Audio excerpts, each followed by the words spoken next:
All right, guys, welcome back to the channel.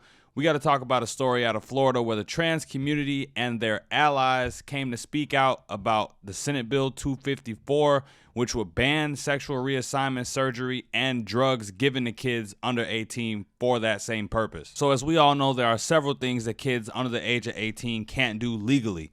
Just to name a few off the top, you can't buy cigarettes, you can't buy alcohol, you can't buy recreational marijuana, you can't get into clubs, and I personally would put this sexual reassignment surgery and the drugs for the purpose of sexual reassignment, I would put these right into that list as well. Attempting to change the sex or gender, whatever you want to call it, that you were born as can have lifelong repercussions and ramifications that a person under the age of 18 is not ready and equipped to deal with, in my opinion. I don't even think 18 is old enough. I think it should be more like 25. That's when the brain is supposed to be fully developed.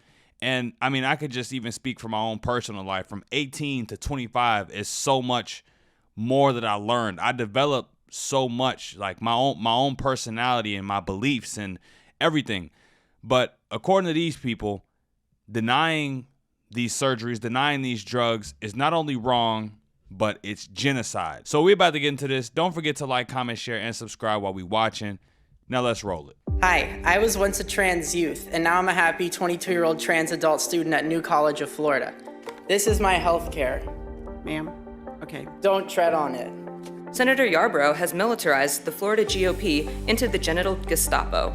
Ron DeSantis wants trans people dead. You are committing genocide. I grew up in Germany in the aftermath of Nazis, and what you people are doing is no different. This is transphobic, it is cruel, and you really No different? She's saying that it's no different at all?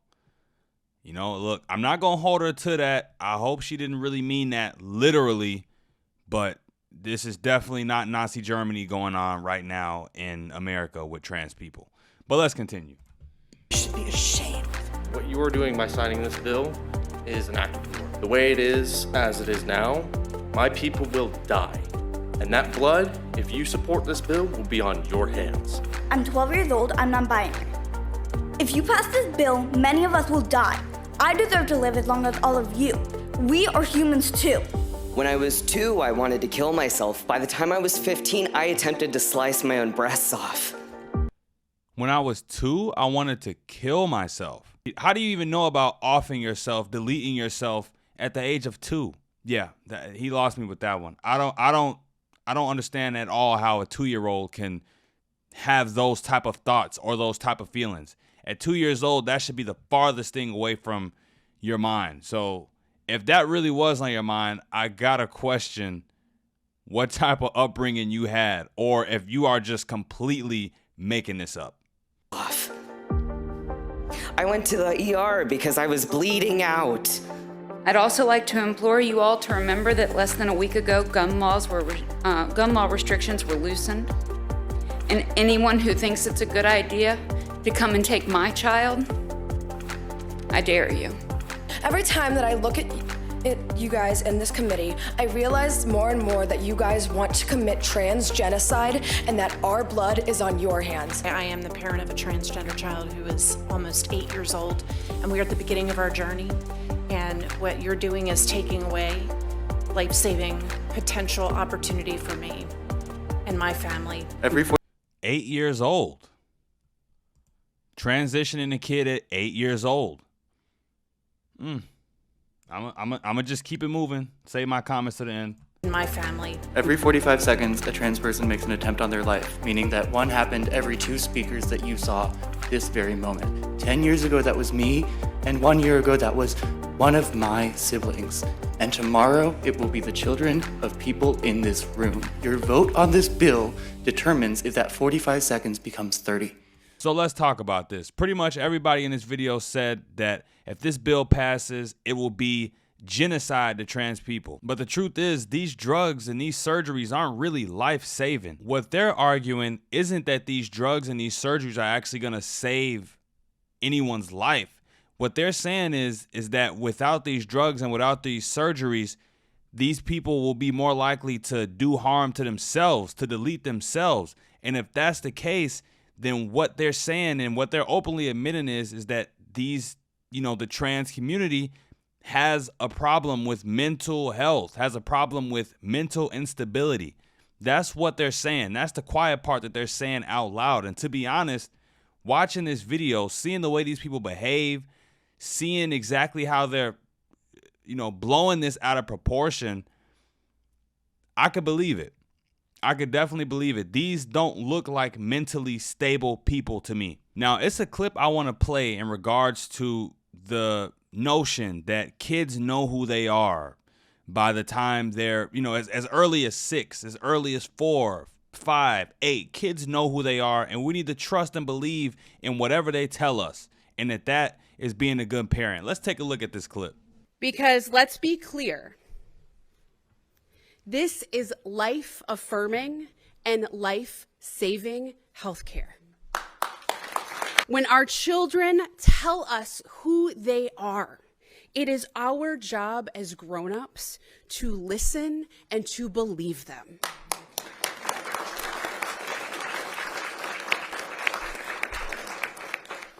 That's what it means to be a good parent. All right, guys, so you seen that, you heard that. Me personally, I think that this is part of the problem. I'm only 26 years old. Growing up, there were no trans kids. The trans issue wasn't even an issue.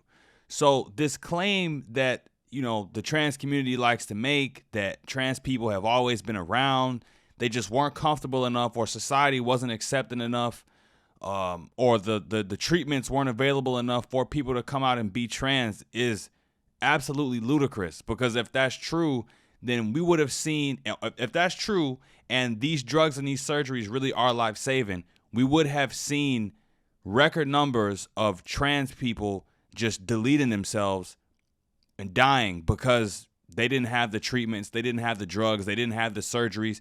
But that's not what we've seen in the past. This is a very new issue. And this community and the allies of this community just seem to disregard the fact that we've seen record numbers of kids and people, adults, claiming to be a different gender than they really are, claiming to be non-binary, claiming to be asexual, and all of these other things. The point I'm trying to make here is the rise in transgenderism and the LGBTQ movement and all of these things, I think is definitely socially conditioned and is definitely socially pushed. The things we watch on TV, teacher indoctrination, parents wanting to virtue signal and appear woke and appear tolerant of everything.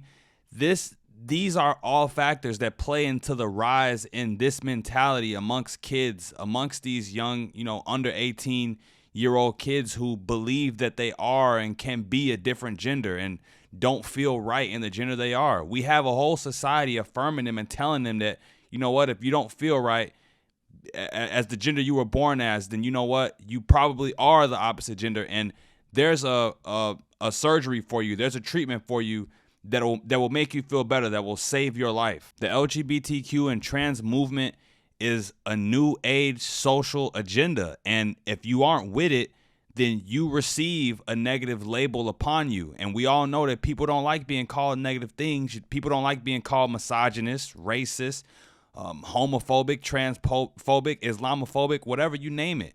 People don't like being called these things. So you either get with the program to be accepted or you go against the grain. And that definitely has an effect on society and the way kids are growing up. And that, coupled with the things I just mentioned previously, is the reason why you see a huge increase in numbers of kids who identify as non-binary or want to get their gender changed or, something under the LGBTQIA umbrella. It's definitely socially programmed and socially pushed.